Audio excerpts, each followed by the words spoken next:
Hello everyone, welcome back to my channel Melissa Kelang. First of all, jangan lupa untuk subscribe, okay?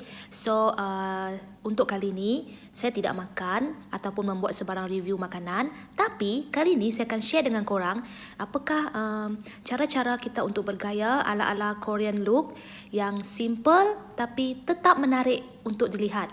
Okay? So korang tengok ni, comel-comel je dia orang punya fashion.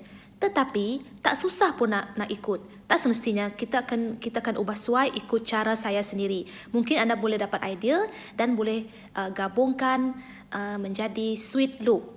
Okay, stay tune.